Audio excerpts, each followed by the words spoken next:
12 diabetes কিন্তু control করতেই পারো। নমস্কার বন্ধুরা, ফিট উইথ সুপ্রিয় চ্যানেলে আপনাদের স্বাগত। ও এখন আজকের টপিক হচ্ছে যে ডায়াবেটিস কি কন্ট্রোল করা যায় না, এটা কোনোভাবেই কন্ট্রোল করা যায় না। এখন ঘটনা হচ্ছে যে ডায়াবেটিস এমন একটা রোগ, যে রোগে এখন বহু মানুষ আক্রান্ত। বহু বাড়িতে দেখা গেছে বিভিন্ন এজের ছেলেমেয়েরা থেকে বয়স্ক লোকেরা প্রত্যেকেই কেউ না কেউ ডায়াবেটিসে আক্রান্ত। এরকম বহু বাড়িতেই এরকম দেখা যাচ্ছে। আগে যেমন একটা ব্যাপার ছিল অনেক আগে, যে একটা সার্টেন এজের পরে ডায়াবেটিস হয়, বা একটা সার্টেন এজের পরে আর ডায়াবেটিস হয় না, যেমন 30-40 হলে ডায়াবেটিস হতে পারে, এরকম একটা ইয়ে ছিল, ধারণা ছিল, বা আবার 50 হয়ে গেলে আর ডায়াবেটিস হবে না। এখন কিন্তু এই সমস্ত আর কোনো কিছুই ওই হচ্ছে না। এখন বা 20 বছরের ছেলে দেখা যাচ্ছে যে ডায়াবেটিসে আক্রান্ত, আবার দেখা যাচ্ছে যে অ্যাবভ 60, 70, ইভেন 80 এজের মানুষরাও ডায়াবেটিস হয়ে যাচ্ছে। এটা এখন একটা মহামারী আকার ধারণ করতে চলেছে।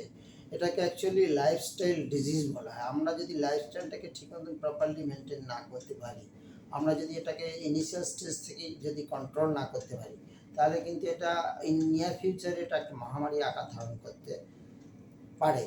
এখন ঘটনা হচ্ছে যে কি, ডায়াবেটিসটা কী বা কীভাবে আমরা কন্ট্রোল করব। ডায়াবেটিস হচ্ছে একটা সাধারণ মানুষের ব্লাড সুগারটা যদি মোটামুটি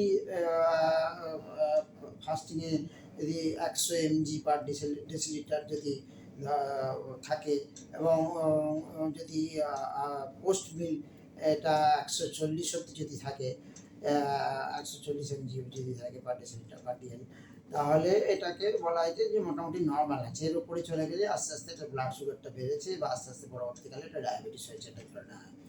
এখন ডায়াবেটিসটা আর মেন কারণ যেটা বর্তমানে দেখা যাচ্ছে, যে এটা mainly due to proper physical inactivity, adequate physical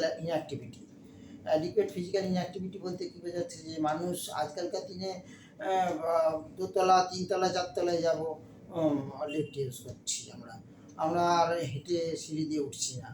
আমরা বাজার যাব, দোকান বাজার করবো, সেখানেও আমাদের অনলাইন হয়ে গেছে। অনলাইনে আমরা অর্ডার করবো, অনলাইনে চলে আসবে। আমরা ঘরের খাবার খাবো না, আমরা কি খাবো?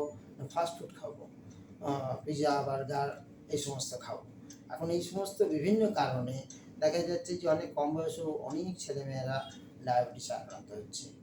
এখন ডায়াবেটিস যে হচ্ছে, এখন সেটা কি কন্ট্রোল করা যায় বা রিভার্স করা যায়, এটা কিন্তু একটা বড় প্রশ্ন।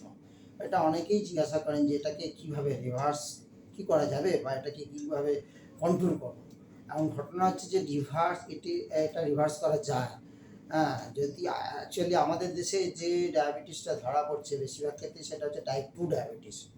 টাইপ 2 ডায়াবেটিস কিন্তু রিভার্স করা যায়। সেটা উইদিন 6 ইয়ার্স আপনাকে অনেক কিছু মেনটেন করতে হবে, বিশেষ করে ফিজিক্যাল অ্যাক্টিভিটি, খাওয়া দাওয়ার অনেক কিছু নিয়ম, খাওয়া দাওয়া প্রপার ওয়েতে খাওয়া দাওয়া, অনেক কিছু নিয়ম মেনে চললে আপনি ডায়াবেটিসটাকে কন্ট্রোল করতে পারেন।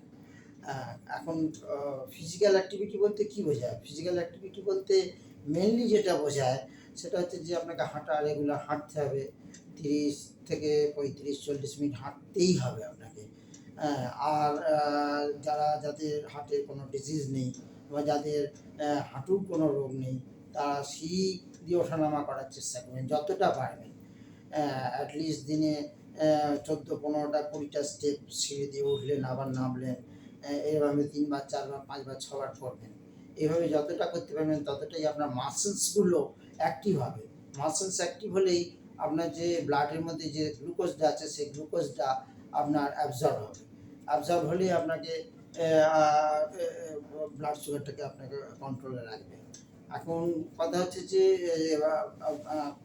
ফিজিক্যাল অ্যাক্টিভিটিতেও একটা দিক আছে, তাছাড়া এর সঙ্গে খাবার দাবারের একটা ব্যাপার আছে, যে আমরা ইচ্ছা মতন যা খুশি খেলাম, বারবার খেলাম।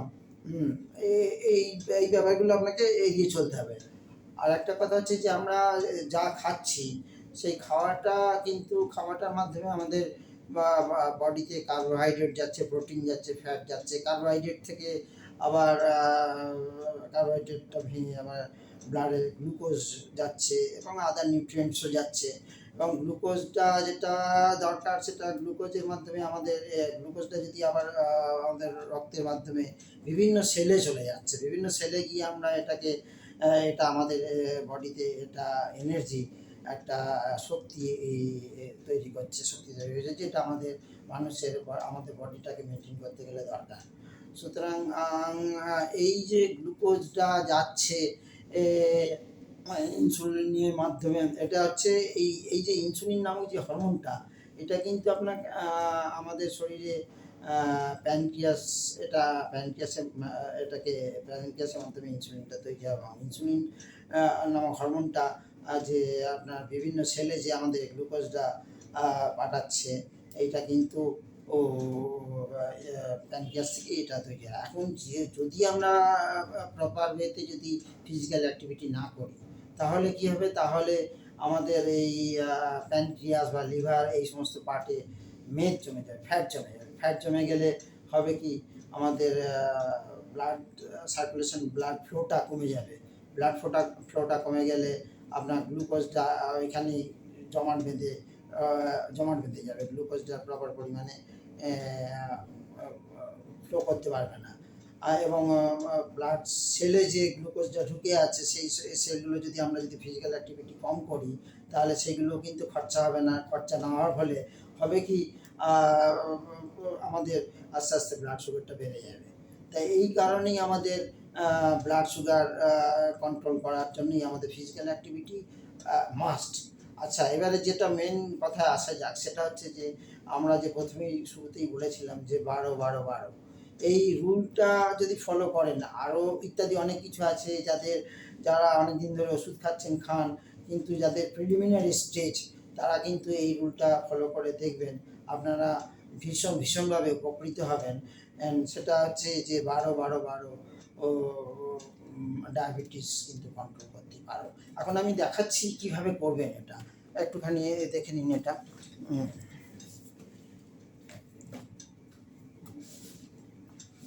যে আপনার আর এইভাবে স্ট্রেট হয়ে দাঁড়িয়ে এবারে দুটো হাত বডি পাশে রাখবেন। বডি পাশে রেখে আপনাকে এই যে টোটাকে ওঠাবেন, এটাকে দেখুন 1 2 1 2 1 2 1 2 1 2 1 2 1 1 2 1 1 2 1 1 2 1 1 2 1 1 2 1 1 2 1 1 2 1 1 2। এইভাবে আপনারা এইভাবে 12বার করবেন। 12বার করে আপনারা আবার কিছুটা রেস্ট নেবেন, রেস্ট নিয়ে আবার 12বার করবেন। হ্যাঁ, আবার এই যদি পরপর 3বার করতে পারেন প্রতিদিন রেগুলার ওয়েতে, তাহলে এটা আপনাদের পক্ষে খুব এফেক্টিভ হবে। আর যদি একটা স্টেজ না করতে পারেন, যদি পরপর না করে যেতে পারেন, তাহলে দিনে অন্তত 3বার চেষ্টা করে দেখবেন। এটা আপনাদের ব্লাড সুগারটাকে বা ডায়াবেটিসটাকে কন্ট্রোল করতে বিশেষভাবে এটা হেল্পফুল হবে। পরবর্তীকালে আমি এই সুগার কন্ট্রোল করা বিভিন্ন প্রাণায়াম, বিভিন্ন খাবার রুল, বিভিন্ন খাবার চার্ট নিয়ে আরও অনেক রকম ভিডিও আপনাদের সামনে নিয়ে আসবো। তো আপনারা যদি আমার এই ভিডিওটা পছন্দ হয়, তাহলে এই ফিট উইথ সুপ্রিয় চ্যানেলটাকে আপনারা সাবস্ক্রাইব করে দেবেন, শেয়ার করবেন এবং লাইক দেবেন। তাহলে পরবর্তী ভিডিওগুলোতে আপনারা আরও অনেক কিছু জানতে পারবেন বা দেখতে পারবেন। নমস্কার।